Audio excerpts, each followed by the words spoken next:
Kalista early game, and then for me it was also get rid of the Lee Sin because Brox is just popping off. That one's just a respect ban. That's not a comp ban. Yeah.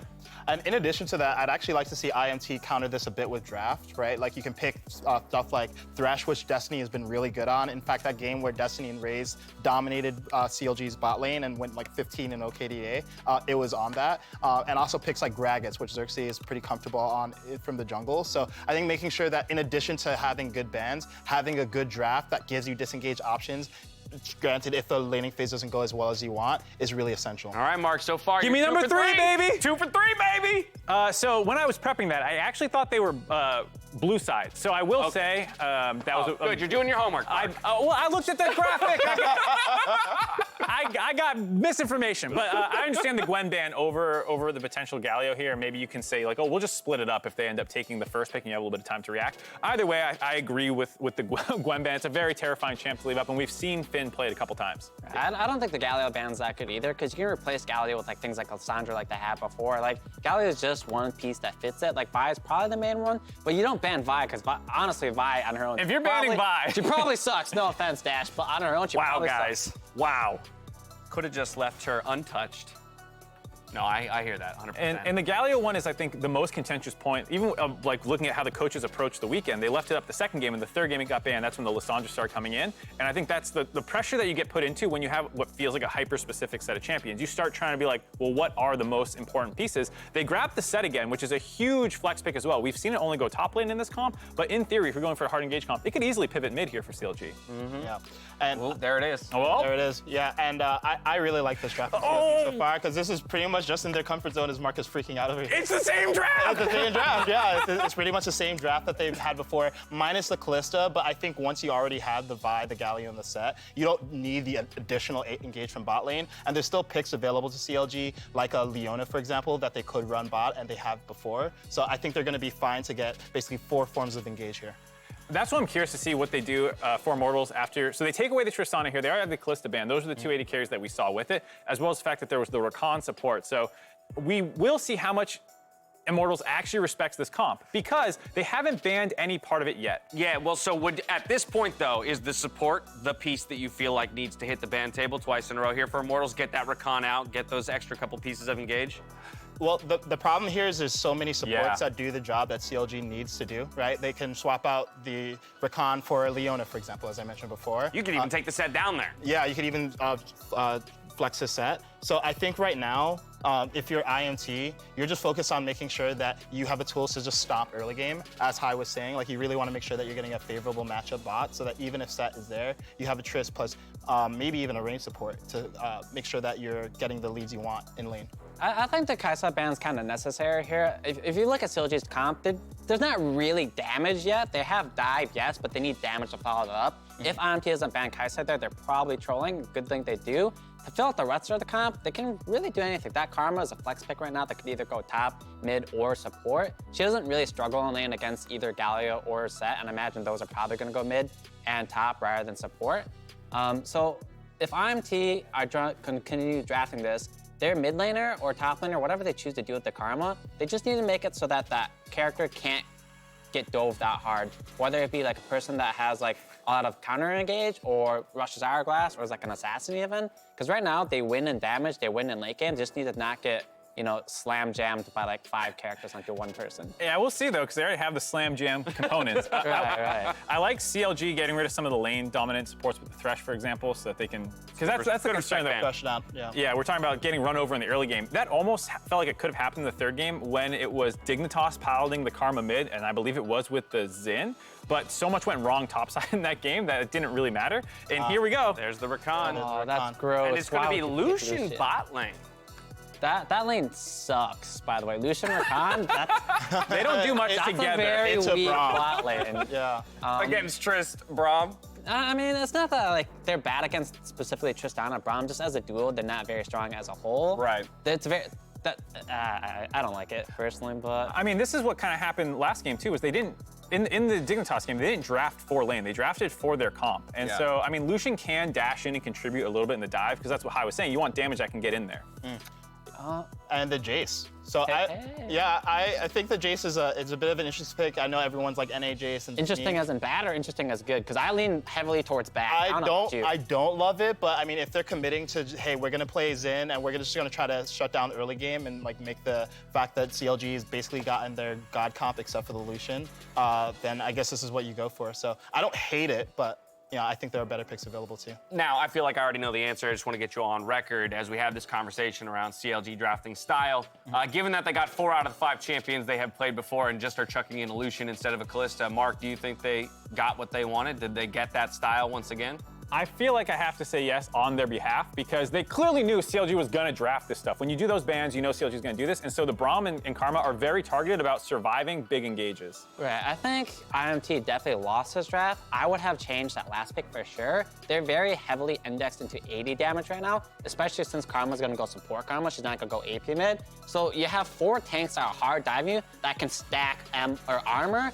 I don't understand the Jace pick here. Like, yes, he can win lane early game, but you really need to smash this early game, or once everyone on CLG starts getting ninja tabas and armor, it's so doomed for IMT. I mean, Gilhoto was the one talking about the full bongo comp from CLG. He was That's true. There it is. He diagnosed, he gave it the name. right, and he drafted right into it. Oh no, disaster may have just struck. Anyway, that's what we think. It's up to the players to put it all out there on the rift. From here, we're tossing it over to Flowers and Raz for the call. Thank you very much, everybody on the desk. I am Captain Flowers. This is Raz, and we will be taking you through these last couple games of the day. You just heard them already break down the draft over there on the desk, talking about CLG getting a lot of the pieces they were looking for. Yeah, understandable. Even seeing the fan votes out there Yeah. lean heavily towards CLG. So for me, looking at this, I feel for being on red side on this one because I understand the Lee Sin ban. I understand it's incredibly flexible and it's just Brox's special pick, right?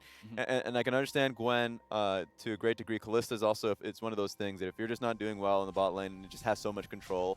You saw just the last game what Kalista was able to accomplish up until the Baron fight. Up until that fateful moment. Well, now it's up to Immortals to see if they can stop the CLG win streak here in this one. One thing I do want to point out, because it's one of those runes that is not often the one that you see, Predator on Finn for some extra playmaking here on the set.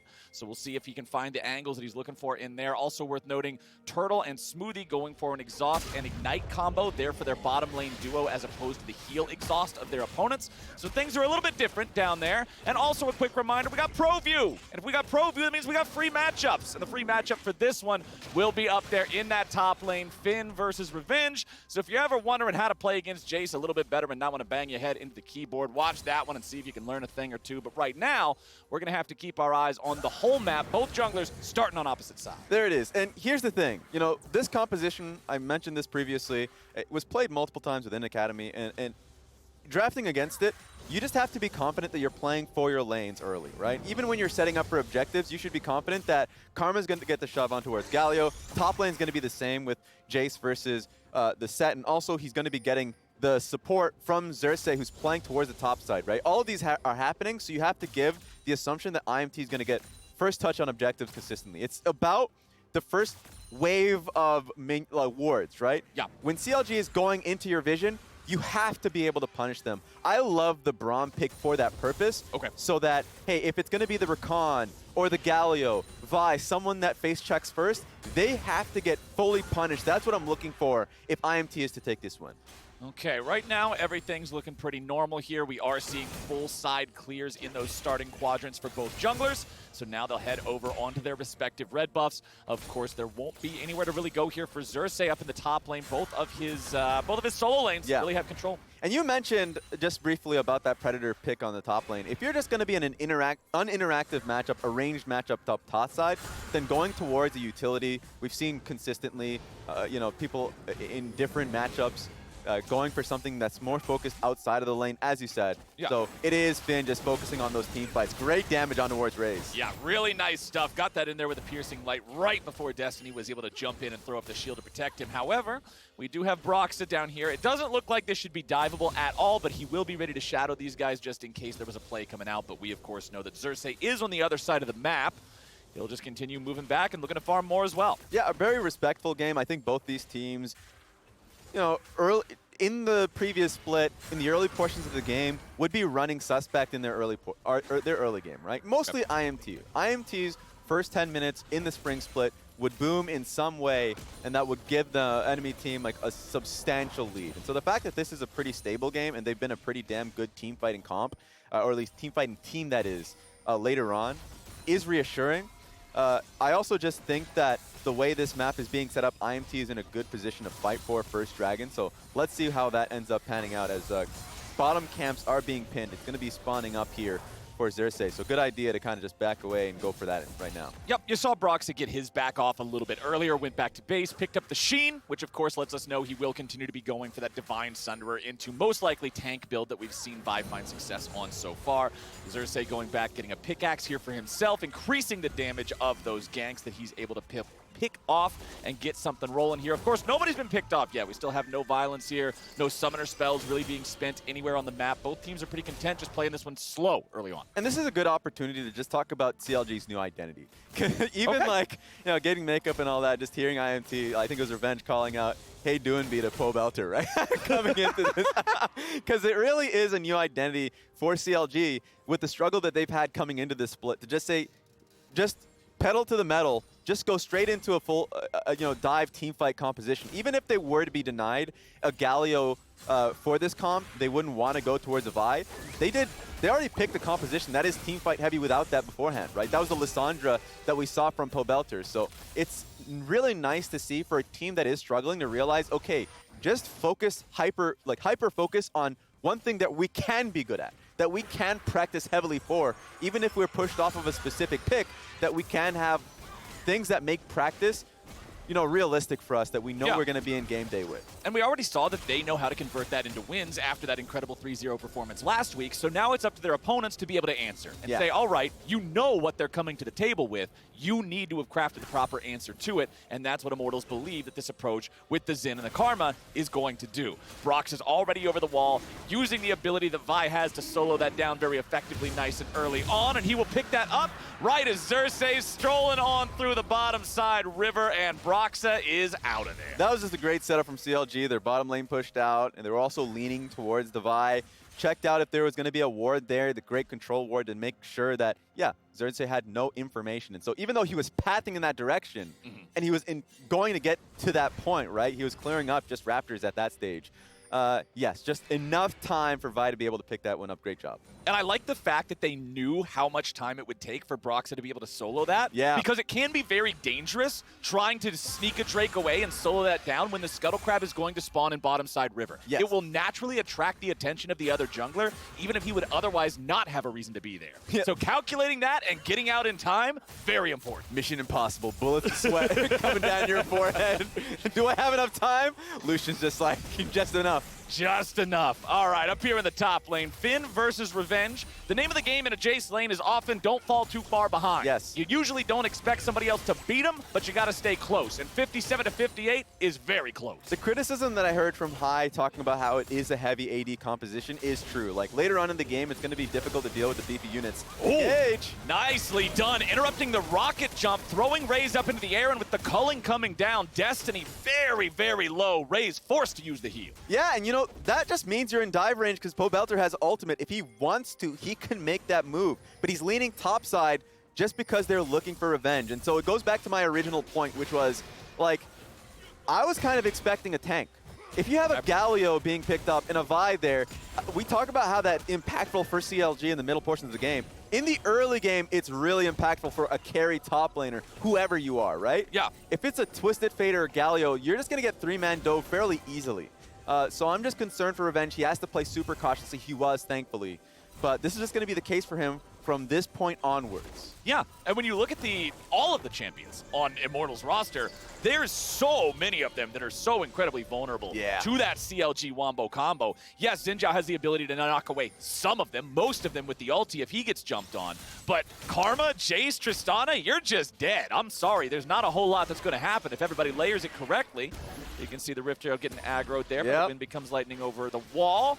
checking in on the farm here in the jungle, as neither Xin or Vi is one of those power farmers that dominated the meta for so long, right? This isn't one of your Udyrs, one of your Rumbles, one of your why the hell does her pool do 300% damage to monsters, Morganas. So these two both just trying to make sure they're keeping those camps cleared while also affecting the map. Might have ourselves a bit of a team fight. Oh! He steals it with the spear. But Xerxes will have to make a risky play to move in, and we're going to get the team fight instead. They're ready to go in all the way with Broxah starting it off. Nice heroic entrance coming in. Insanity's going to be taken down first. First blood over to Finn as they'll continue looking for more. Immortals have made a bad decision, and Destiny is going to pay with it with his life. Broxah wants to go over the wall, but he will not be able to get there. And now we got ourselves a 2 for 2. Yay, there we go. 2 for 2 and a stolen Rift Herald. They put it all out there just to be able to get that one. So great job from IMT. They knew it was going to be a risk, and they gambled it all. Great job. It looked so sketchy there at the start, right? When the Wombo combo was popping off. Let's take another look at how it ended up being a 2 for 2 play. So taking a look, they wanted to be able to go for this collapse as Jace is coming through. Karma's also collapsing first, but it was just recognizing that once the Vi comes in with the Galio ultimate just on top of that, it's a straight all-in. I want to see how smooth he actually starts off this fight as well, if there is a follow-up to get the kill on towards Karma. The risk is if you don't blow her up, remember summoners are up there, so flashes just get close to your team. It just takes too long to get these kills. Even Destiny buying for more time, that's the risk involved there. So Xerxes being able to pick up 2 kills now in this fight is going to be big for him. And that stun right there at the very end onto Broxah before he was able to hit the blast cone, so important. Yeah. If he gets back over the wall to both of his waiting teammates, you can't chase him because then you lose the 2v3. So very, very important stuff on that stun coming through there. Destiny doing what he can to interrupt some backs here in the bottom half of the map. And after all of that gets done and the dust settles, we've got a completely even game. One neutral objective for each side. Infernal Drake traded for the Rift Herald there, thanks to the good steal from Xerxes. He is down here in the bottom lane. Turtle is very low on mana. Yeah, we have a risky situation here for CLG because there's no mana, as you said, for Wild Turtle, and they have the Rift Herald set up there. IMT has first move from Karma too. They don't even need the teleport that she's going to be getting in like 20 seconds time. So if this base comes through from Wild Turtle, that's just an open turret now. So great job early in this game from IMT. Yup, Finn doing a good job up here as well, running into a good position to get the face breaker off the minions and put some damage into Revenge. Shelly is summoned up in the bottom lane.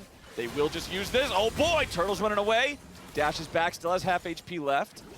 Not a whole lot else going on. Shelly will get the charge. We'll see if Immortals want to follow that charge and make any sort of a dive here. Turtle is low. Calling comes down. Shelly gets a little bit more damage. Will die there, only getting the 2 guaranteed plates, and Immortals back away. Or do they? Might see if we get some sneakiness in the tri-brush. No. Yeah, they just need to be able to base here, and that gives a window for Xin Zhao to just go for the Dragon here. So that's going to be Dragon and some turret plates, just because Wild Turtle was running low on, too low on mana, so he wasn't going to be able to support any fights. Another note to put here, because there is a Tristana in this game, Wild Turtle elected to go Exhaust instead of the heal. So while that's great, if he's playing defensively, if Raze is trying to get a reset in a fight, it's just going to make laning a little bit harder here. And just the nature of Tristana, right? She yeets herself into the middle of the fight to do 1 million damage and try to get a reset. But Exhaust is just incredible at shutting down the way that she wants to play the team fight. So I always like seeing players take this summoner spell against this champion in particular. And we're looking at the state of the game here. Immortals got a nice, tidy little gold lead off of that play in the bottom lane, off of being able to farm up the extra minions and get the charge off of the Rift Herald. But now let's see what else they're looking for, because the Scuttle Crab will be contested here. Broxah secures it and gets away in time. All right, good job there. And also just great vision in transition towards the top lane. So that's going to make it a lot easier for CLG if they do want to make a play towards the Jace. Just to make note, I think all the gold being on towards the Xin Zhao is a great idea. Oh no. Here we go. Nice stun, and there is the ulti. He is in trouble. Revenge just gets killed by the haymaker. Hands off the keyboard. You can't do anything. You're done. You're done. But is Smoothie in some trouble now? No, he gets over the wall. Nicely done there. But yeah, that top lane, man, as soon as he face breakers you into the minion, it's over. It's over. Yep. He thought he got away clean there, too, because Broxah took the Scuttle Crab, backed away. He thought he was just going to farm up his camps, but snuck straight in towards the bush. Yep. Great job overall there to make a play towards that Jace, and that's the fragility that Jace has. Thankfully, he kept onto his flash, didn't blow at that situation, so he can come back into the lane, and he won't get bullied. Yeah, because I mean, even if you use the flash there, you're not getting away, right? Yep. After he uses the ult, you're already way too close to the other guy's turret. So down here in the bottom lane, we're seeing Xerxes again. Pay attention to this bottom lane 2v2. His lane is not winning in this matchup, right? Raze is 20 CS down compared to his opponent. He doesn't have his mythic item completed yet. Wild Turtle does. So Xerxes' presence down here is making sure this doesn't continue to bleed. Yeah, and that he can get to his item, like you said. This is going to be pretty rough for Revenge. And it feels like the trade pattern here has been pretty consistent, that Finn has been the one, now that he has Stride Breaker, closing the distance, getting him stunned up, and then like putting him in DPS. And for Revenge to try and trade at least close to even, he has to be able to commit there, which makes it so it's just a volatile matchup. Oh, Close. He used the Predator, but he doesn't get the angle right on the face breaker, and that means that Finn doesn't get the damage. Yeah, and I mean, that would just been a burned flash there from Revenge 2 and a possible dive. I mean, it looks like they're going to go for it anyways. Yeah. No idea where Pobelter is on the map, and he has teleport, so even if he's not in range of ultimate, can always TP to a ward, so Revenge has to be calling for help here. Yeah, I like the fact that he's playing safe, that he's going for the Krugs instead of trying to get whatever farm he might be able to from this next wave, knowing about Pobelter, knowing that Broxa is very aware of how easy it is to get this kill even without Pobelter. Xerxes will go for the stab over the wall onto Shelly here. Jumps into the pit. Destiny's up to guard him while he does this. Remember last time, it was CLG going for the Herald, but it was Immortals that stole it away with proper timing of that Xin Wind becomes lightning. This time around, CLG is nowhere near, so both Heralds will go Immortals' way this game. Yeah, and I just think Immortals have some excellent vision in the enemy blue side jungle, just coating around the area, just in case if anybody ends up walking, that they have an idea and enough time to prepare for the fight. So overall, great job from Immortals to get this type of vision down. And now looking on towards the third dragon, Ocean Dragon, meaning you're playing towards Ocean Soul. I think now they can just play for Rift Herald, place it mid when an opportunity comes up, get priority towards it, get their vision down in towards the dragon side of the map, and Immortals sitting pretty happy. Yeah, Immortals continue to maintain that small lead that they've had for the past 5 minutes or so now. But with the next Drake spawning in just 60 seconds, we'll see if they can retain that control. You already said earlier, and I want to go back to this, the way things need to work for Immortals, they need to be there first, and they need to punish CLG when they first start checking the wards. Yes. So that's what I'm looking for from Immortals here with this dragon on the menu. The only concern here is while Eclipse was purchased and everything, going for a fight right now. Never mind, it's already popping off. Broxa with the flash over the wall, and the cavalry has arrived. Xerxes walks away, but how far can he walk? Raze will be the first one to die with Destiny flashing over the wall, but he will fall too. Insanity is the next to go, and everything crumbles for Immortal. Just weren't ready for the fight. Raze didn't have his mythic, the Jace wasn't there, and he actually had a huge purchase. He got his Eclipse just for this fight, but it was the Set who was there first with his teleport. Great job from Finn to just solidify the fight for his team. Finn is 3-0-3 here on the Set. There's always jokes in the League of Legends community. Oh, top lane's just an island. Oh, man, I do great as a top laner, but I still can't win games. It doesn't even matter. Well, this man clearly knows the secret. Full kill participation so far, making sure he's there, the right place at the right time, and CLG will win themselves a fight, grab a gold lead, and get that second Drake because. Yeah, he's been doing so damn well this game. And now IMT here are just going to have to play the map. After that failure, it's going to be the gold lead going towards CLG. They're going to feel ultra confident now playing for the team fights, just like what we saw right there. So it's going to be on Revenge now to just try and split the map and for his team to play for that. We've got ourselves a 6-2 game. We got ourselves about 1,000 gold lead for the side of CLG. And here, let's take a look at our pro view replay of how this went down from Pobelter's point of view. Yeah, the instant flash from the AD carry. The moment Raze jumped in, he was like, oh, the Galley ulti's coming in. So overall, just great target priority getting the Braum, then towards the Karma. The the flash had to be instant from Raze there. So even though IMT felt like they were ready, Pobelter was going to be there instantly. The TP coming in from Finn, he was going to be there first. Just a better team fight from CLG.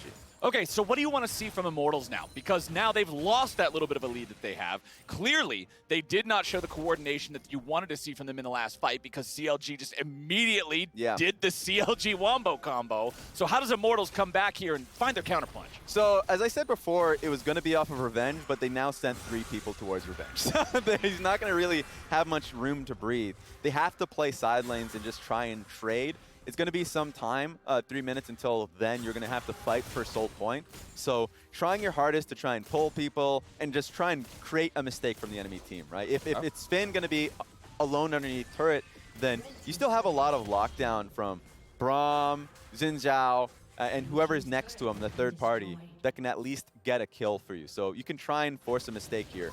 But the way CLG's been playing, I don't think it's going to happen. Okay, also that Shirelli is done. Now the Ardent Sensor next to it, so support Karma's coming online. 2 items completed is one of the nice parts about playing a supportive style of build and champion in a solo lane. You have an economy budget, but a non-economy amount of money coming in. So very easy to hit those item spikes sooner than other players in the game, but it also means he has to be playing in a way that allows him to use it, right? We need to see the Karma grouped up, giving these buffs to everybody, allowing the Sensor blessing to hit multiple allies and give them that edge they need to win out in these fights. Immortals will be sweeping away some vision from this top side of their own jungle. Baron will be on the map here in about 30 seconds, but I don't believe anybody will be rushing that too quickly here in this game. Yeah, so my response to that is I love it. I love the itemization. But when you're behind, you're just not going to have the 80 carries have space and time to auto. Because you have pretty much Braum that's your solo front line. If Xin Zhao gets picked off with these amount of champions right now who are ahead on CLG side, he's going to get obliterated. So it's just not going to be, I don't see a realm in which Raze or Revenge are going to be confident to really try and just auto-attack the Pobelter or Broxa without getting blown up with the amount of CC or lockdown that they have. Makes sense. We've also got the Manamune here completed for Revenge. Nice. That will evolve into the Muramana here in a little bit more, so it still has a bit additional stacking to go through before that fully comes online. Essence Reaver done for the Lucian as well. Wild Turtle, even though he has no kills, he's still got a 30 farm lead. He's still on a 2-item power spike. This Lucian has so much pop-off potential in a team fight. Yeah, and when I see Lucian Rakan, you know, great amount of dueling potential and being able to chip at the Braum or the Tristana whenever you have the opportunity in lane, great. But also just really safe. A safe pick that you can kite back pretty well with of course the dash. Now he has Gale Force, the movement speed you can get off Ardent Blaze, ulti, like all these things come into play that just make it really difficult for IMT to even make a play on him. So not only does he have the vision there, not only did he have Smoothie just behind him, just waiting to see if he needs any help. But yeah, he's just going to be able to get out of harm's way anyway. So it's just a pretty rough window here for IMT. If they're looking for a pick, it would have to be Broxa.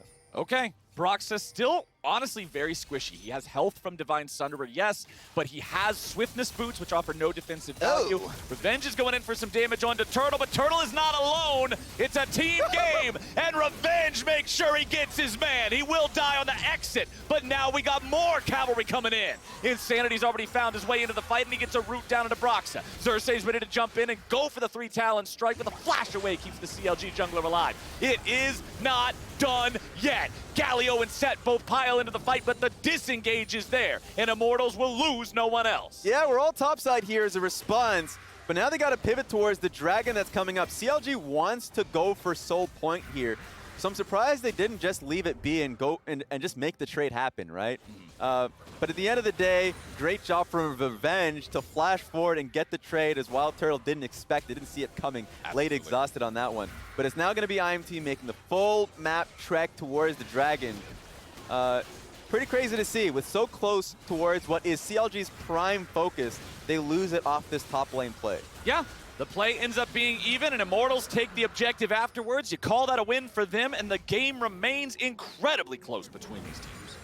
Yeah, if I was in CLG's post, I know that CLG were the one that set up for the play on top of Revenge on that one, but there's just no need. You're so far ahead, you should be confident in your team fight there. Just try and go for the setup. Go on mid lane wave, try and get first vision on towards it, and really they can't do anything about it. So just thought that they can get the kill without any clapback, but Revenge plays it out incredibly well with the flash. TP comes in from the Karma just to see what they can get. Now Galio has to ult in because he's actually kind of separated from the play. Both Raze and Destiny are kind of in between him, so he's just going to be coming in through his own ultimate. But yeah, it's just a full fight with 30 seconds until your soul point comes up. Weird decision. Okay, now we got what could look like another fight here in the mid lane, but no, CLG will look to disengage this one, walk away. Immortals pushing forward, 2 different sweepers active, making sure that as CLG fall back, they do not have reliable vision that they're dropping down on the way out. Immortals wants to try to maintain as much control over the map as possible with the game state being this close. Remove any extra information that CLG might be able to get. And now we'll see everybody just continue to sort of back away. There's not a lot to fight for right now. Yeah, Baron's live, but it's still pretty early into the game, so CLG is going to send 3 players home. And the early deficit that we saw in the bot lane is closed. Tristana is now, pretty much in parity in terms of CS. Gold is actually just a 1K gold behind, I guess, around that amount for IMT. So their idea of being able to trade sides has been successful so far. They have a great amount of defensive vision, so if anything from CLG side were to happen towards top side, they can see it a mile away. So it's just been good, calm gameplay from IMT. Also, getting that dragon is saving grace, extends the game quite a bit now. Yeah. I mean, you also don't have that incredible constant pressure of saying, okay, we can't not fight for this one because it's going to give them soul, right? Yeah. Especially for an Ocean Soul, you know how important that is. Broxah just walks right into the brushes. That's not where he wants to be, but he somehow stays alive.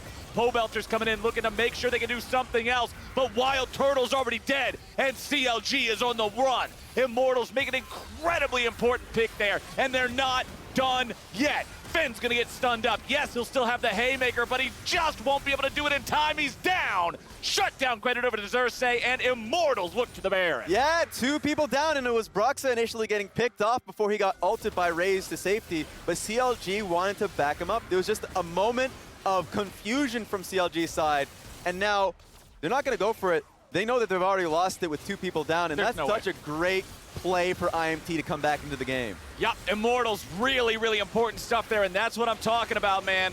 Even though it looks so scary when CLG all goes in together, if you catch that Vi, she's not tanky. Let's go, and you know what? IMT can get a lot after this. I said one person that you want to catch out, Broxah.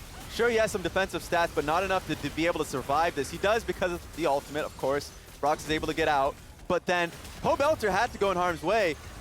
Wild Turtle! What? Oh, no. What? No, Turtle! It's like watching one of those videos of the baby turtles crawling on the beach trying to get to the ocean, and then some big old eagle or something just swoops down and eats them. It's the really scary part of Animal Planet, and Wild Turtle is not enjoying that episode here today. CLG reeling after that one. Immortals now have the chance to really make an impact in this game. Yeah, it's Animal Planet after dark. Oh, no! When you put the kids to bed. This is too violent, too gritty, too real for the Animal Planet programming during the day, but CLG now taking a defensive position. Destiny will be the one to face check the brushes. As you've already said, this is the kind of like the lone tank line for Immortals. Yeah, and I think they're playing it really well. They're not chasing down because they have Braum, so really just force the enemy team to come to you. CLG knows that it's soul point now there for IMT. And here a call's being made. It looks like they're going straight for revenge. Yep, nice face breaker there. Finn looking to bring him back underneath the turret. Revenge with a flash away. They just kill off the tier 2, and Finn is in a lot of trouble. Despite his very good early game, things are falling apart now even further. It is a 5v4 on the map for the next 45 seconds. All right, the squad from IMT's in there, and let's see if they can make the defense. Okay, they're going after Revenge. They know he flashed before already. A very nice pick from Broxah to guarantee this is even numbers on the map. And now I wonder what IMT's going to do. The dragon is right behind them. 17 seconds left. They should just play for that soul. But they're just playing with their vision. They know that CLG still can't walk into them. Oh, Pobelter channeling the taunt here in the front line. A lot of damage coming out onto Raze, but they will not be able to kill him off. Pobelter using the hourglass, but he will not stay alive. Shut down over to Xerxes and Immortals with 2 dead on the enemy team. Will push right into the base. Inhibitor turret is down. I see no reason not to complete the job and take the inhibitor itself. This has been a massive past couple of minutes for this team. The dominoes are just falling, and it reminds me of what CLG was doing at the beginning of the split, where if one person makes a mistake and they're on death timer, another one falls immediately afterwards. And now with 25 seconds left on Pobelter, you cannot make another mistake or you lose your another inhibitor. TP's coming in. Revenge is right back here with the rest of the Immortals boys, and that push is just not stopping. Pobelter dead for another 10 means no chance for CLG to try to 4v5 this one, and Immortals will back away. 2 enemy inhibitors down. Dragon is alive on the map. There's no Baron there, so there's nothing they can do on a cross-map play. This is an easy dub for Immortals here. I feel bad for that one guy that just took a washroom break, right? He's going to come back so confused. He's like, what happened? You know, they were there, they had their CLG jersey, everything was working well for them. One loss by topside, Baron, inhib, double inhib, and now it's going to be IMT at Soul Point off of just one mistake from CLG that they just never, you know, took a step back. And now they've got to try to figure out a way to regain the footing that they previously had, right? After losing 2 inhibitors, after now being threatened by your opponents, taking a single dragon more for the rest of this game and being able to get the soul, their backs are against the wall. CLG must make sure they're getting off this ideal team fight situation in the next fight. Yeah, and I think that next play that's going to happen is going to be IMT really confident for any dive that happens because they have 3 stopwatches they've purchased. They also have a Guardian Angels there from Xerxes. Oh, it's so good. This just seems like a killing blow with 2 inhibitors down, play for top lane turret, go for a dive. There really shouldn't be any sense of lacking confidence in how IMT wants to play the next one out. Yep, and I really like to see the Lord Dominic's regards on Raze here for his 3rd item. A lot of times, you know, Infinity Edge is the default go-to, but Lord Dom's so good against this beefy front line with 2 different Randuin's users, and even when you look at Pobelter, he's got the Zhonya's Hourglass for the armor, right? So a lot of value here out of this pick. Immortals continue pushing forward. They only have 1 lane left with an inhibitor standing, so that's the one where the pressure's going to be. So the one thing to make note of, they should know that Brox's Flash is still down. Exhaust will be coming up soon for Wild Turtle. I wonder if it's going to be soon enough because this seems like a large enough wave for them to try everything on this one. Yeah, Immortals are closing in. They are looking for the play to make. Oh, they try to go in with Broxa, but Raze is able to get away in time. He buffers through the animation, and Broxa is down. Smoothie will join him immediately while Pobelter buys time. Finn doesn't have the same luxury, and CLG are history. Immortals with the clean Bud Light ace to take the game. Like a pack of rabid dogs, they just converge on Broxa, flashless jungler, pick him off. This has been a clean end to IMT's game. A great job to them. Excellent stuff from Immortals. They shut down the CLG win streak and get themselves the win. Wow. It happened so quickly.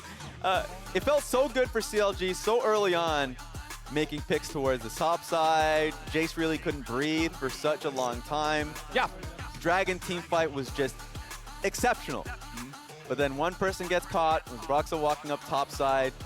Then Wild Turtle jumps in. That team fight was a debacle. Lose Baron, set dive bot lane, right? He gets dove, gets killed there. And it just never felt like they took a step back and really talked about what the next play was going to be as a team.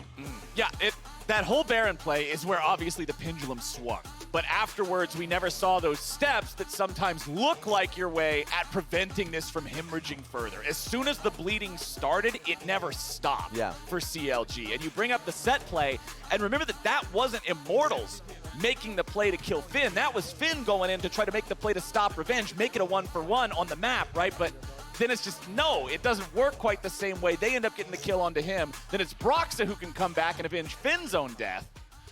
It was not what CLG needed, and of course, you know, they hate to see it because this was the comp that worked, right? The analysts talked about it during the draft. They got 4 out of 5 of the pieces that they wanted, but Immortals were able to answer. CLG had a couple really big blunders, and it just all worked out in a way that CLG was not prepared for. Yeah, no one was prepared for it, right? With that huge lead, with a comp that they've must have practiced multiple times in scrims, worked really well on stage, and worked well for the first, 15 minutes of the game or so, right? For them to lose, I think this just goes back to when CLG's behind, it kind of reminds me certain games of 100 Thieves and certain points of the split where it's just like, you know, you walk in like Meeps, or I don't know, you just walk in and die. It's like did you say like Meeps? Like Meeps, guys. Like the things that follow Bard? Yeah, there we go. And so it gets confusing, and so you just need someone to redirect them. But for IMT's been in this position before. Like they've been in positions where it's like they finally scrape back into the lead, and then they never let it go. So it's a great look for IMT that has been playing towards their vision really well. Yeah, and I like the fact that they were able to do it on this composition, that they were going into a CLG that they knew what to expect, right? It's, hey, you guys are going to play this wombo combo thing that you used to go 3-0. We have to have an answer to it. And the answer was the Karma and the Jace and the Xin Zhao. We've seen the Xin Zhao and the Karma combo work together in the past, just enables Xin to do what he needs to do. And I mean, Xerxes finishes that game deathless. He is our player of the game here in this matchup, making moves for Immortals. You talked about how Braum is the front line. Xerxes was also the guarantee he wasn't going to be dying by good use of his ultimate and always being able to jump in. He did some good work. Exactly. There's one fight I remember. It was like Galio and Zhonya's, and usually that would mean you're buying for time, but he is literally in the middle of Xin Zhao ultimate, and no one's going to walk into that. Yeah, you can't just walk in. He's going to stab you. That's what the spear is for. And Xerxes had a consistent game. At the very beginning, he had like those early kills, 2 kills really early on in the Rift Herald fight, so I thought he just played phenomenally throughout. Right, and also, again, back to the point that I was making about how, you know, Xin Zhao and Vibe, neither one of them come to mind when you're thinking of clear speed jungling or anything like that, but he also maintained higher tempo than Broxa did in terms of farming his camps and cycling those. Pretty much at every point, I remember seeing him being 10 or 20 CS above Broxa, so just guaranteeing he's not falling behind the pace of the game. He's trying to make plays, but he's still guaranteeing that he scales as well. Good stuff from him, and now it's time for us to toss things over to Tigress and Revenge for our Verizon post-game interview. Thank you, Captain Flowers. Here on the stage with Revenge following this victory against CLG. First thing I got to check in with you. I remember seeing on Twitter not long ago you were getting your wisdom teeth removed. How has your recovery been? I would say I'm pretty recovered now. It was a rough week and a half because I just mainly couldn't eat like normal foods, but thankfully we're past that and everything's good now. So it's been going well. Lots of soup, lots of smoothies. There's a smoothie on the other side. A lot of CLG.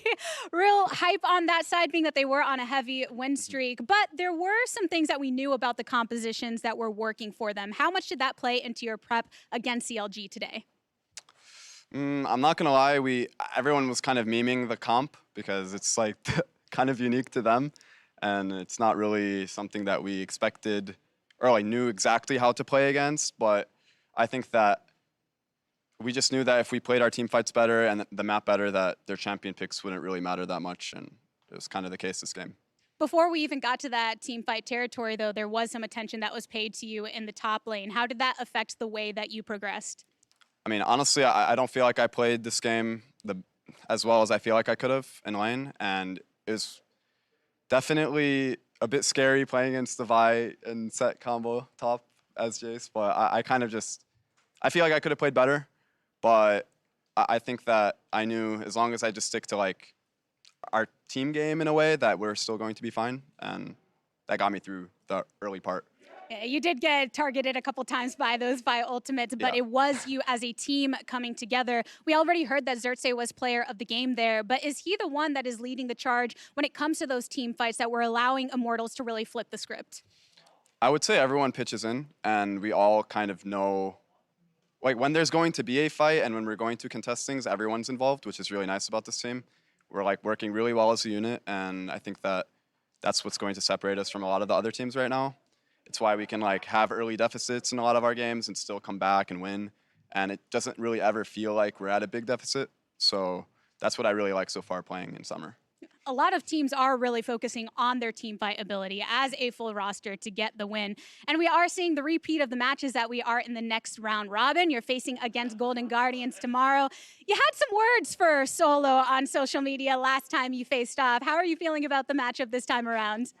I mean, it was pretty fun. I always like poking fun at him. He was someone that was working with the LCS team on FlyQuest last year while I was in Academy. So I was able to learn a lot under him, and I always memed about being, competing against him the next year, taking him down and stuff. So I'm glad that I could make it a reality and hopefully make it a reality again tomorrow. Looking for the 2-0 against GG so far in Summer. Thank you, Revenge, for stopping by here on the stage. Thank you. Thank you. We are going to kick to a break, but when we return, we'll continue breaking down this game on the State Farm Analyst Desk. See you there.